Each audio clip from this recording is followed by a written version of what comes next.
My name is Aisha Thompson, and this is the story of how I went from being dismissed as an affirmative action admission to becoming the valedictorian who redefined excellence at one of America's most prestigious medical schools. I'll never forget the first day of medical school at Harvard. I was 22 years old, the daughter of a single mother who cleaned office buildings at night to pay our bills. And I had just achieved what everyone in my neighborhood said was impossible: acceptance to one of the most competitive medical programs in the world. I should have been purely excited. Instead, I was terrified, not because of the academic challenge ahead, but because of the whispers that had already started following me. Affirmative action case, obviously. Diversity, admit for sure. Wonder what her MCAT score actually was. These comments came from my future classmates during orientation week, spoken just loud enough for me to hear, but quiet enough for them to deny if confronted. Some didn't even bother with subtlety. I mean, it's great that they're trying to increase diversity, said Chad Wellington, whose father and grandfather had both attended Harvard Medical during our first study group meeting. But I hope the standards haven't been lowered too much. This stuff is life and death, you know? He looked directly at me when he said it. I wanted to tell him that my MCAT score was in the 95th percentile. I wanted to explain that I'd graduated summa cum laude from State University with a 3.97 GPA while working 2 jobs to support myself. I wanted to show him the recommendation letters from professors who called me the most intellectually gifted student I've taught in 20 years. Instead, I smiled politely and said nothing. I'd learned early that defending yourself against these assumptions often made things worse. People who had already decided you didn't belong would interpret any defense as confirmation that you were insecure about your qualifications, but the doubt they planted started growing in my own mind. Maybe they were right. Maybe I was in over my head. Maybe the admissions committee had prioritized my race over my abilities. Maybe I would struggle to keep up with students who had attended elite prep schools and whose families had been grooming them for medical careers since birth. The first semester was brutal, but not for the reasons I'd expected. Academically, I was thriving. I understood the material, excelled on exams, and found myself genuinely passionate about the subjects we were studying. The problem was the constant psychological warfare.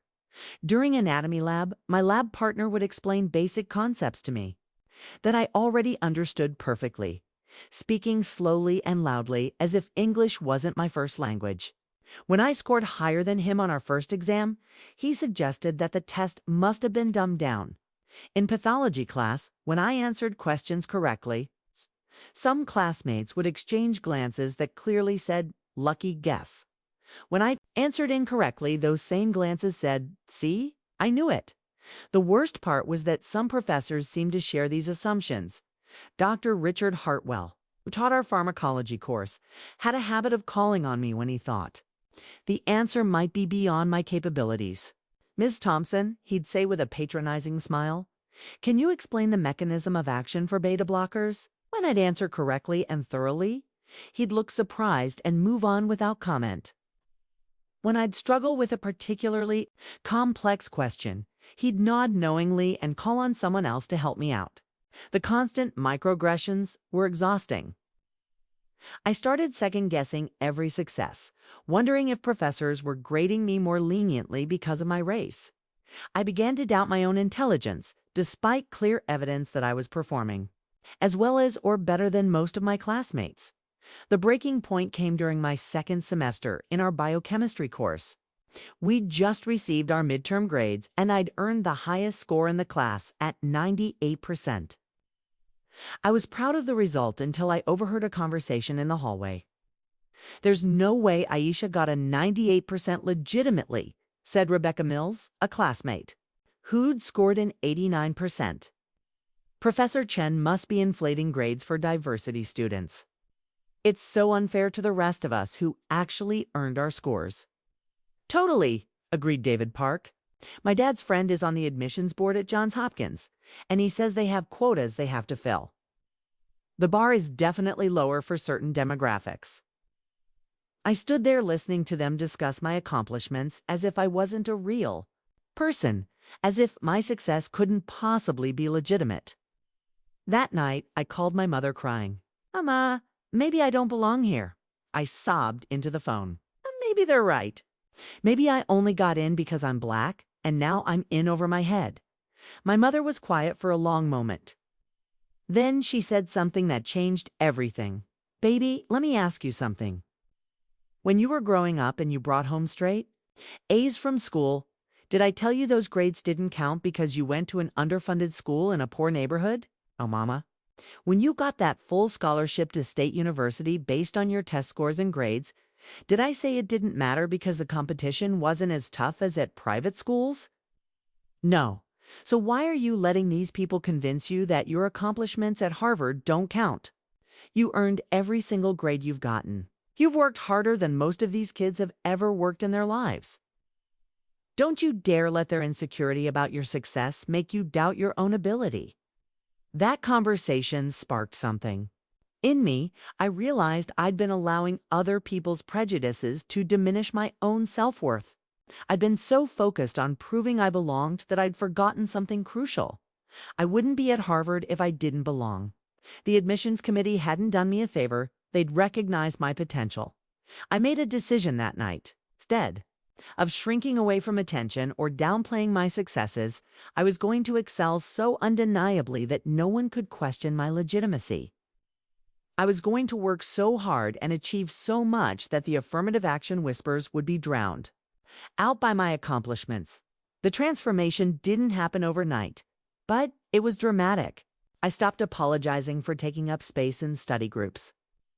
I started speaking up confidently in class discussions. When I knew the answer to a question, I didn't hesitate to raise my hand. When I didn't know something, I asked for clarification. Without embarrassment, most importantly, I stopped letting other people's expectations limit my ambitions. I'd initially planned to go into family medicine, partly because it felt safer, less competitive, less prestigious, less likely to draw attention to myself. But I was genuinely fascinated by neurosurgery, one of the most demanding and competitive specialties in medicine. During my third year, I approached Dr. Sarah Chen, the head of neurosurgery, about observing in her operating room. Neurosurgery is extremely demanding, she warned me. The hours are brutal, the pressure is intense, and there's virtually no room for error. Are you sure you're prepared for that level of commitment? I met her gaze directly. Dr. Chen, I've been preparing for this level of commitment my entire life. I'd like the chance to prove that to you. She agreed to let me observe, and within my first week in the OR, I knew I'd found my calling. The precision required the life and death stakes. The complexity of the procedures, everything about neurosurgery challenged me in ways I'd never experienced. Dr. Chen became my mentor. And under her guidance, I began to truly excel.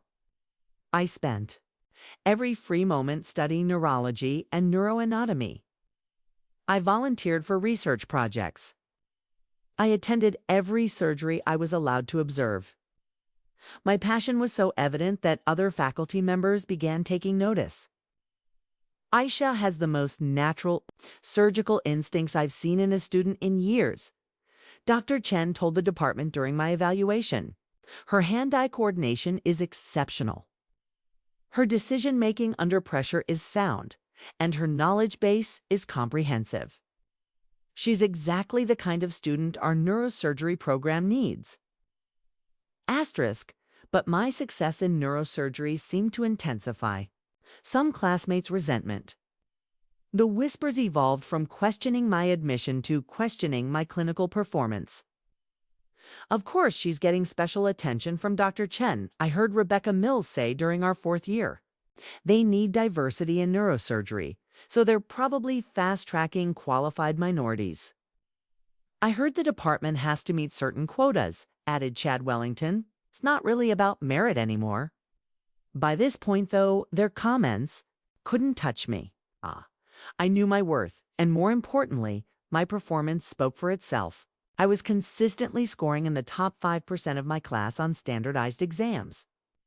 My research had been published in 2 peer-reviewed journals. I'd received glowing evaluations from every attending physician I'd worked with. The ultimate vindication came during our 4th year when class rankings were announced. Harvard Medical School doesn't typically release exact rankings, but they do recognize the top performer in each class with the highest academic honor available, valedictorian. I'll never forget the moment Dean Harrison called my name. This year's valedictorian has demonstrated not only exceptional academic achievement, but also outstanding leadership, research excellence, and clinical skill. With a cumulative GPA of 3.97 and the highest board scores in her class, as well as groundbreaking research in pediatric neurosurgery, this student represents the very best of Harvard Medical School. Please join me in congratulating Aisha Thompson. The applause was thunderous, but I could also see the shocked faces in the audience. Some classmates looked genuinely pleased for me. Others appeared stunned, as if they couldn't process the reality of what they'd just witnessed. Chad Wellington's face was particularly memorable. The same person who had questioned whether standards had been lowered for my admission was now confronted with the undeniable fact that I had outperformed every single student in our class, including him. After the ceremony, several classmates approached me with congratulations that felt genuine. But the interaction that meant the most came from Rebecca Mills, who had been one of my harshest critics. "Aisha," she said, looking uncomfortable but determined, "I owe you an apology. I said some terrible things about you over the years, and I was completely wrong. You earned every success you've had, and I'm sorry for suggesting otherwise." I appreciated her honesty, but I also recognized something important. Her apology wasn't really about me. It was about her own realization that her prejudices had blinded her to the truth that had been obvious all along. During my valedictorian speech, I addressed the elephant in the room directly. 4 years ago, many people in this room assumed I was here because of affirmative action rather than merit. Some questioned whether I belonged, whether my admission had somehow lowered standards, whether my race was more important than my qualifications. I paused and looked out at the audience, which was completely silent. I want to thank those people, because their doubt motivated me to work harder than I might have otherwise. Their assumption that I didn't belong here pushed me to prove beyond any shadow of doubt that I not only belonged, but that I could excel at the highest level. But I also want to say this. I didn't graduate as valedictorian to prove that I deserved to be here. I deserved to be here the day I was admitted, just like every other student in this class. My success doesn't validate my admission. My admission was already validated by my qualifications. What my success does prove is that excellence has no color, that merit isn't determined by demographics, and that the best way to combat prejudice is not to shrink from attention, but to shine so brightly. That truth becomes impossible to ignore. The standing ovation that followed was unlike anything I'd ever experienced. But more meaningful than the applause were the conversations that happened afterward. Dr. Hartwell, the pharmacology professor who had consistently underestimated me, approached with tears in his eyes. "Aisha, I need to apologize to you," he said. "I realize now that I treated you differently based on assumptions I made about your background and abilities.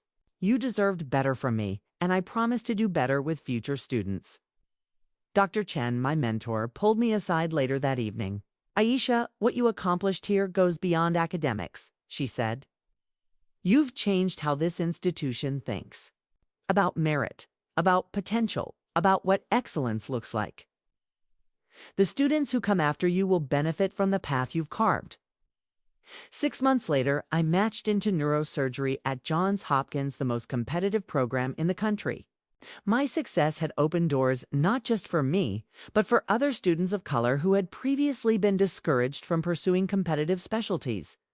During my residency, I continued to excel, but I also made it a priority to mentor medical students who faced the same challenges I had experienced. I wanted them to know what I wish someone had told me. You belong wherever your qualifications take you. And anyone who suggests otherwise is revealing their own limitations, not yours. 3. Years into my residency, I received a letter from a first-year medical student at Harvard named Marcus Johnson. He was one of only 4 Black students in his class, and he was struggling with imposter syndrome after classmates questioned his admission credentials. Dr. Thompson, he wrote, I keep hearing that I'm only here because of affirmative action, and sometimes I start to believe it. Then I remember your valedictorian speech, which I've watched online probably 50 times. You proved that excellence speaks louder than prejudice, and that gives me hope that I can do the same. Reading that letter reminded me why my journey had been so important. It wasn't just about proving my own worth, it was about expanding the definition of who could excel in medicine, who could lead in surgery, who could represent the very best of academic achievement. Today, I'm a practicing neurosurgeon and the youngest department head in my hospital's history. I've published over 30 research papers, performed groundbreaking surgeries, and trained dozens of medical students and residents. But my proudest accomplishment isn't any award or recognition I've received. My proudest accomplishment is the group of young doctors of color who have followed the path I helped create. Students who don't have to prove they deserve to be in medical school because people like me have already proven that merit has no color. Residents who pursue competitive specialties without apology, because I demonstrated that excellence can't be contained by other people's expectations. The people who called me an affirmative action case weren't entirely wrong about one thing. My race did play a role in my medical school experience, but not in the way they thought. My background as a Black woman from a working-class family didn't make me less qualified. It made me more determined. The obstacles I had to overcome didn't weaken my abilities, they strengthened my resilience. The doubt I faced didn't diminish my achievements, it motivated me to achieve at levels that left no room for question.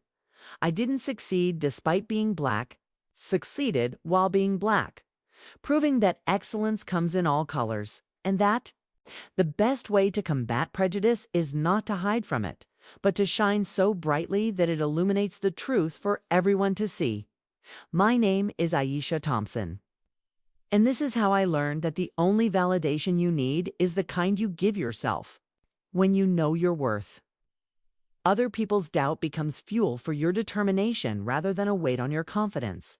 Sometimes, the best response to being underestimated is not to argue with words, but to answer with excellence so undeniable that silence becomes the only reply. If this story inspired you, we'd love to have you join our community. Subscribe to Inspiring Life Stories for more incredible tales of people who proved everyone wrong and achieved the impossible. Every day, we share real stories of underdogs, overlooked heroes, and ordinary people who did extraordinary things. Hit that subscribe button and the notification bell, because you never know which story might change how you see your own potential. Thanks for watching, and remember, your worth isn't determined by other people's prejudice. It's proven by your own excellence.